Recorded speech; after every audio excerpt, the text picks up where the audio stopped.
नमस्कार। प्रारब्ध के एक और वीडियो अंक में आप सभी का स्वागत है। आपने थंबनेल में देखा होगा कि हम बात कर रहे हैं जम्मू कश्मीर के बारे में, और उस जम्मू कश्मीर के बारे में बात कर रहे हैं जहां धारा 370 को ख़त्म हुए आज 3 साल हो गए। और इस बीच में अब ये भी कहा जा रहा है कि अगले मार्च तक जम्मू कश्मीर में विधानसभा के चुनाव भी कराए जा सकते हैं, ऐसी तैयारी है।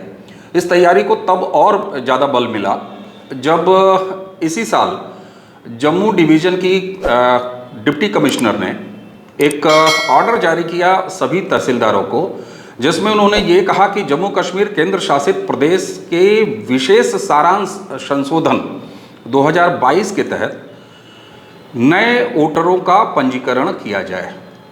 और जब ये बात कही गई कि नए वोटर्स का पंजीकरण किया जाए, तो उसमें जो नियम बनाए गए कि वो कौन से लोग हो सकते हैं जो जम्मू क्षेत्र में रहते हैं और उनको वोटिंग करने का अधिकार आगे आने वाली विधानसभा चुनाव में मिलेगा, तो उसमें पात्रता ये हुई कि साहब 1 साल से भी जो जम्मू क्षेत्र में रह रहे हैं उन सभी को वोटर के रूप में उनका रजिस्ट्रेशन हो सकेगा, यानी कि वो आगे आने वाले विधानसभा चुनाव में अपने वोट डालेंगे। आधिकारिक जो सूत्र हैं, यानी जो अधिकारी हैं जम्मू कश्मीर के, उनका खुद का मानना है कि इस तरह से, यानी ये सुविधा देने के बाद 25 लाख के आसपास नए वोटर बढ़ जाएंगे जम्मू और कश्मीर की विधानसभा में।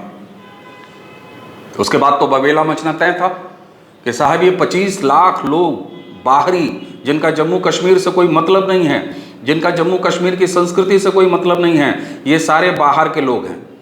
और वहाँ की सो कॉल्ड जो भी राजनीतिक पार्टियां हैं जम्मू कश्मीर की, चाहे वो महबूबा मुफ्ती की पार्टी हो और चाहे फारूक अब्दुल्ला, उमर अब्दुल्ला की पार्टी हो, उनसे लगाया जितने भी अलगाववादी, और यहाँ तक कि अभी अभी कांग्रेस छोड़ के अलग हुए गुलाम नबी आज़ाद ने भी ये कहना शुरू कर दिया कि ये 25 लाख बाहरी लोगों को जबरिया जम्मू कश्मीर में मतदाता के रूप में घुसाने की साजिश है सरकार की।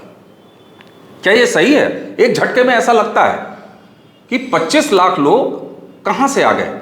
जी हाँ, हम आपको बताएंगे ये 25 लाख लोग कहां से आ गए या कहां से आ जाने वाले हैं। सच बता रहा हूं, जिस चर्चा को हमने छेड़ा है और जिसकी हम शुरुआत करने जा रहे हैं, जिसे आगे आने वाले कई एपिसोडों में हम धीरे धीरे आपके सामने रखते जाएंगे, आप खुद चौंक जाएंगे कि आखिर 25 लाख नए वोटर्स जम्मू और कश्मीर क्षेत्र में आने की जो बात कही जा रही है वो बिल्कुल गलत नहीं है, बिल्कुल सही है। लेकिन हाँ, इसमें एक बात बिल्कुल गलत है, सरासर गलत है कि ये 25 लाख लोग बाहरी हैं, जिनका पीढ़ियों से, जिनका परंपरागत रूप से कोई वास्ता नहीं रहा है जम्मू कश्मीर से, वो 25 लाख लोग अब नए वोटर हो जाएंगे। ये बात बिल्कुल झूठ है। और कैसे झूठ है वो एक एपिसोड में या थोड़ी देर की चर्चा में आप नहीं जान पाएंगे, न मैं आपको बता पाऊंगा। ये कहानी दरअसल काफी पहले से शुरू होती है।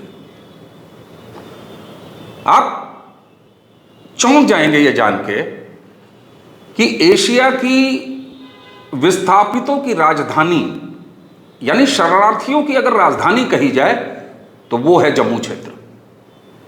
क्या आप कभी कल्पना कर सकते हैं कि इस देश में जम्मू कश्मीर जब 370 से पहले विभाजित नहीं हुआ था, यानी केंद्र शासित प्रदेश के रूप में उसके लद्दाख अलग और जम्मू कश्मीर अलग नहीं हुआ था, उस समय 17 से 18 लाख लोग जम्मू में शरणार्थी के रूप में रह रहे थे।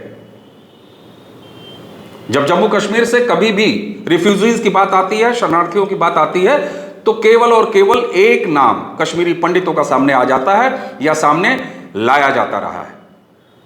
लेकिन केवल 5 लाख 6 लाख कश्मीरी पंडित ही अकेले निर्वासित नहीं हैं जो कैंपों में रहने को विवश हैं, जो दिल्ली और बाकी महानगरों में रहते आए हैं। 18 लाख की आबादी है साहब। और इस तरीके से अगर ये आओ जब मैं कह रहा हूं कि 18 लाख की आबादी है, तो एक और चौंकाने वाली बात आपके सामने रखूं। ये 18 लाख की फिगर, ये 18 लाख की संख्या 2012-13 की बेस्ड है, यानी 2012-13 के आधार पर ये 18 लाख की संख्या निकलती है। अगर आज हम जब 2022 में बात करेंगे तो ये संख्या आज़ादी देश में जिस गति से बाकी जनसंख्या बढ़ रही है, अगर उसी गति को, उसी सामान्य गति को जोड़ लिया जाए तो ये अपने आप 25 लाख पहुंच जाती है। 25 लाख ही नहीं बल्कि 25 लाख से ज़्यादा पहुंच जाएगी। इसलिए ये जो नाटक शुरू किया है वहाँ के राजनीतिक दलों ने कि अगर ये नए जो नियम हैं इनके तहत अगर वोटर शामिल किए गए तो 25 लाख बाहरी लोग जम्मू और कश्मीर के वोटर बन जाएंगे। इससे बड़ा फरेब, इससे बड़ा झूठ और कोई है नहीं। और ये कैसे? मैं आपको 18 लाख की उस संख्या का एक एक फिगर जोड़ के एपिसोड दर एपिसोड दिखाऊंगा और बताऊंगा कि कैसे ये संख्या 18 लाख निकलती है 2012-13 के हिसाब से, और जो नेचुरली बड़े स्वाभाविक तरीके से आज 25 लाख से ज़्यादा हो सकती है। जी हाँ, ये बात मैंने अपने सोशल मीडिया अकाउंट पे 2014-15 में बड़े विस्तार से लिखा है। जो लोग भी सोशल मीडिया मेरे अकाउंट को फॉलो करते हैं उनको अच्छी तरह पता होगा, लेकिन आज वक्त की ज़रूरत है कि हम इसे वीडियो फॉर्मेट में भी आप सबके बीच में लेके आए हैं। जानते हैं इनमें कौन कौन लोग शामिल हैं? इनमें शामिल हैं पश्चिम पाकिस्तान से आए वो हिंदू जो 1947 की आज़ादी के बाद पहले भारत पाकिस्तान लड़ाई के समय 47-48 में आए थे, मीरपुर मुजफ्फराबाद से आए थे। इनमें से 3 लाख ऐसे दलित हैं जो कि कश्मीर के और जो पीओके है, पाक ऑक्युपाइड कश्मीर है, वहां से भागकर आए थे। यानी कि 2047-48, 1965, 1947-48 और 1971 जब जब भारत और पाकिस्तान के बीच में लड़ाई हुई तब तब, चाहे वो कश्मीर का वैली क्षेत्र रहा हो, 47-48 में मीरपुर मुजफ्फराबाद का इलाका रहा हो, पीओके का इलाका रहा हो, वो सारे के सारे लोग जब भारत के जम्मू कश्मीर में आए तो उनको कश्मीर की घाटी में जगह नहीं दी गई और वे सब के सब जम्मू में आए। इस तरीके से जम्मू पूरे एशिया में शरणार्थियों की सबसे बड़ी राजधानी बन के रह गया। इसको जानने की ज़रूरत है। हम आपको इस 25 लाख का पूरा ब्रेकअप बताएंगे और ये भी बताएंगे कि कब कब ये लोग आए और कैसे कैसे ये लोग आए। आपको एक चीज़ और बताऊं, बड़ी मज़ेदार बात, कि जो पुराना जम्मू कश्मीर था ना, सेंट्रल टेरिटरी बनने से पहले, वहाँ की विधानसभा में कुल 111 सीटें थी, लेकिन चुनाव वहाँ पर केवल 87 सीटों पे होता था। 24 सीटें खाली रखी जाती थी। अब इस चुनाव में, आने वाले चुनाव में अगर मार्च में होते हैं तो क्या स्थिति होगी ये देखना होगा। लेकिन ये कौन सी 24 सीटें खाली रखी जाती थी? ये 24 सीटें वो थीं जो कश्मीर के उस तिहाई हिस्से से ताल्लुक रखती थी जो आज पाकिस्तान के कब्जे में है। तो आपने सिंबॉलिक तरीके से, आपने सांकेतिक तरीके से 24 सीटें जम्मू कश्मीर के उस इलाके जो पाक के कब्जे में है, पाकिस्तान के कब्जे में है, उसके लिए खाली तो रखी, लेकिन उन इलाकों से आए हुए उन लाखों लाख लोगों को न तो यहाँ की नागरिकता दी आपने और न ही आपने वोटिंग का अधिकार दिया। और आज आप बात करते हैं कि ये 25 लाख लोग बाहरी कहाँ से आ रहे हैं? बिल्कुल नहीं बाहरी हैं, ये आपके लोग हैं। और शायद इस देश का सबसे बड़ा मजाक है कि आपने अंतर्राष्ट्रीय शरणार्थी तो सुने होंगे, आपने रोहिंग्या शरणार्थियों का जिक्र खूब सुना होगा, आपने बांग्लादेशी शरणार्थियों का जिक्र खूब सुना होगा, लेकिन आपके साथ ये कितना बड़ा मजाक किया है इस देश की सरकारों ने कि आपको ये कभी नहीं पता लगने दिया कि आपके देश में, आपके ही देश से ताल्लुक़ रखने वाले, आपकी ही मिट्टी, आपके ज़मीन से ताल्लुक़ रखने वाले भारतीय 18 से 20 लाख की संख्या में आपके उसी जम्मू कश्मीर में शरणार्थी का जीवन जी रहे हैं, टेंटों में जी रहे हैं।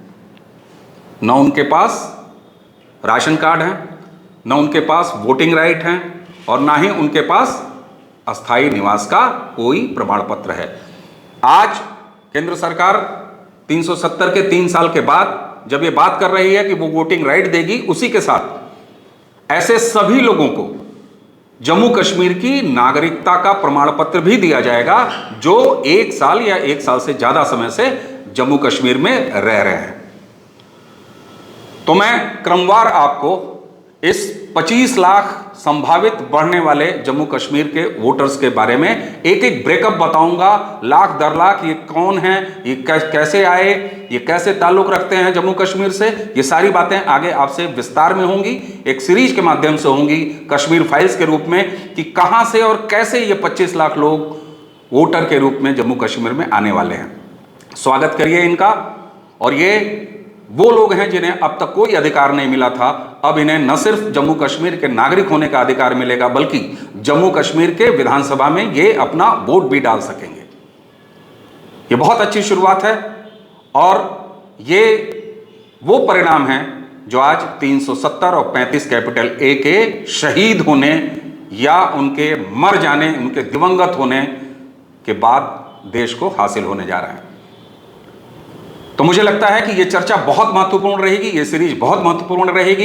इसके लिए आप सभी से निवेदन है कि अगर आप इन 25 लाख लोगों का वो दर्दनाक सच जानना चाहते हैं और ये जानना चाहते हैं कि अपने ही देश की मिट्टी में, एक राज्य में, अपने ही गृह राज्य में कैसे इनको शरणार्थी बना के छोड़ दिया गया इन तमाम सालों में, जिन्हें अब वो अधिकार मिलने जा रहा है, तो आपसे निवेदन है कि प्रारब्ध के अपने YouTube चैनल को सब्सक्राइब कर लीजिए ताकि इस महत्वपूर्ण सीरीज से आप वंचित ना हो जाएं। नमस्कार।